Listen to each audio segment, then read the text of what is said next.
I play Carmen, the mother of Jasmine Curtis, who plays Christy. Isa akong college professor with a PhD. Ang anak ko rin ay ganun din, meron din siyang college degree. Solo kong pinalaki ang aking anak, si Christy, dahil maagang namatay ang aking asawa. Well, except that mataas ang pangarap ko for my daughter.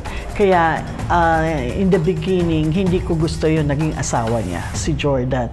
Kasi sa palagay ko, sa palagay ni Carmen, hindi pantay yung natapos ng anak ko, ni Christy, at sa natapos ni Jordan. Kaya may conflict dun sa ganong aspeto.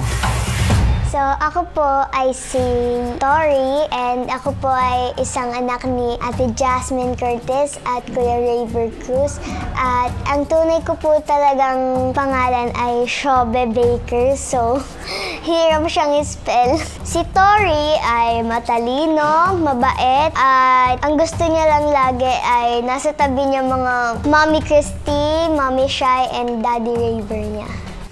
Hi, I'm Martin Del Rosario and I will be playing Jeff. Si Jeff ay ang very supportive brother dito ni Jordan, played by Raver Cruz. Si Jordan at si Jeff kasi, kahit supportive yan si Jeff sa kanya, minsan nakakabanggaan niya yan si Jordan. Kasi sa sobrang pagmamahal niya, sobrang concern niya sa kapatid niya, minsan nagka-clash sila. Hello everyone!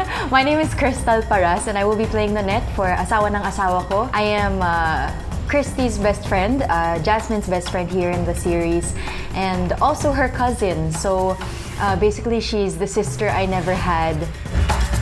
Hello! So, ang role ko dito, I'll be playing Leslie. Si Leslie ay yung best friend ni Shaira. So, long-term friends sila. Ever since na nag-work sila sa hotel, sila na talaga yung dalawang magkadikit.